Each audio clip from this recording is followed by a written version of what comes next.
Thank you. Assembly Member, Mayor, can we have an answer to a question from Assembly Member Russell? Burning waste. Thank you. Thank you. In my draft London Environment Strategy, I've been clear that I do not think we should be burning any more waste in London. It is only squandering valuable resources that could be reused in the economy. It also emits pollutants that can contribute to London's toxic air and carbon emissions that cause climate change. The best way to prevent more waste going to incineration in London is to reduce the waste we produce in the first place and significantly increase our recycling rates. That's why my draft London Environment Strategy has set a London-wide target to recycle 65% of London's waste by 2030, with a target for local authorities to recycle 50% of the waste they collect by 2025. I also want to see zero biodegradable or recycling waste to landfill by 2026. There is some good news. Government stats released last week showed that in 2016 and 17, London's household recycling went up by 1% to 33%, the first year London's experienced an increase since 2011, and household waste produced per person is the lowest of all regions in England. But to reach the 65% recycling target, we still have some way to go. That's why I proposed in my draft London Environment Strategy that all London boroughs should collect the 6 main recyclables from all curbside properties and flats where practicable, as well as have separate food waste collections. Through the London Waste and Recycling Board's Resource London programme, I am providing up to £9 million from 2017 to 2020 to support the authorities to provide better recycling services, especially in flats. And where incinerators have already been built or approved before I came into office, I want them to be as efficient as possible.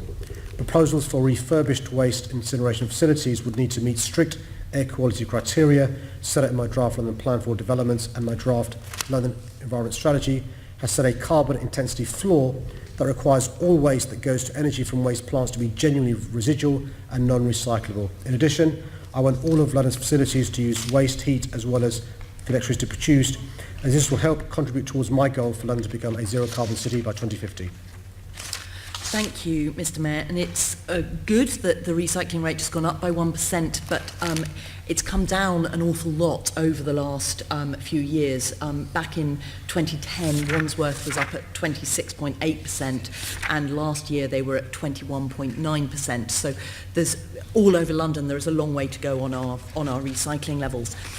The Western Riverside Waste Authority boroughs, that's Lambeth, Wandsworth, Hammersmith and Fulham and Kensington and Chelsea, found their recycling rates dropped significantly once they started to use the Belvedere incinerator in 2012. This suggests that there is a risk that incineration is keeping recycling levels down. Now, the South London Waste Partnership boroughs, that's Kingston, Croydon, Merton and Sutton, are going to start to use the new Viridor incinerator in Sutton next year. So what will you do if the same thing happens and their recycling rates drop once they start to use the Viridor incinerator? Well, I'm not sure why there's a link between the incinerator and the recycling rates dropping. Maybe it's a perverse incentive, so I'm happy to look into the point you raised and maybe speak to my Deputy Mayor about what we can do about that. I've been quite welcoming of the partnership between Merton, Sutton, Kingston and Croydon in relation to the partnership approach they're doing of procuring the waste treatment contract and waste collection contract together. So now that you've warned me about what could happen, why don't I speak to the 4 councils to make sure we don't inadvertently reach a position that you refer to with Belvedere? That would be very helpful, and obviously I realise none of us can predict what might happen, but if it does, I take your point, yeah. You do have the power to direct a waste authority which is not in general conformity with your policies and targets. So if the recycling rates of the South London Waste Partnership boroughs fall once the Viridor incinerator is on stream, will you consider using your powers of direction to get them to boost their recycling? Hopefully we won't get there because you've told me about it, so we'll look into it. And so we don't want to get there, but you're right, as a last resort we do have tools in the toolkit which we can be used. And the local authorities know this and they can be reminded of this, but because you've alerted me to a precedent which is not a good one, let's speak to them and see what we can do. Okay, but as a last resort you would push them? I hope I wouldn't need to. Okay. This morning I visited Biocollectors, which is an anaerobic digester plant for food waste in Mitcham, with Assembly Member Cooper. Biocollectors raised their concern that your draft environment strategy proposal for zero waste, specifically no biodegradable or recyclable waste being sent to landfill by 2026, is not tough enough. They are worried that incinerators are burning food waste that should be being anaerobically digested to produce biogas and liquid fertiliser.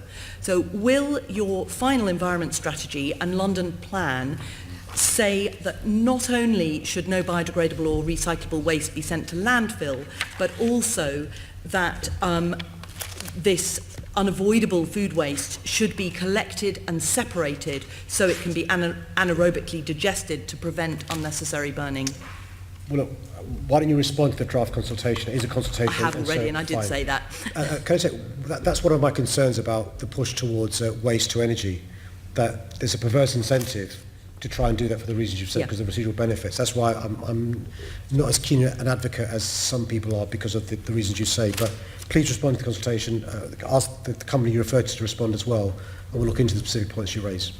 Okay, and there's one other problem, which is that boroughs are not separating enough food waste from recycling and residual waste. Biocollectors said the second most useful thing that they thought you could do would be to set a policy to ensure that all food waste that is separated and sent for anaerobic digestion is actually treated in London, so that we reduce the amount of lorry movements and things, that it's possible to have that capacity in London. So will you consider that? I smile because it seems like a self-serving suggestion from that company. Oh, of course, no, I appreciate that, but they're not talking about themselves. I mean, other companies sure. can exist. They're lobbying for other companies to make profit, are they? It is much better to anaerobically digest food waste than it is to incinerate it in terms of our environment and carbon emissions, etc. Well, listen, we'll see what we can do to increase the amount we don't send to the incinerator, so happy to look into that as well. Okay, thank you.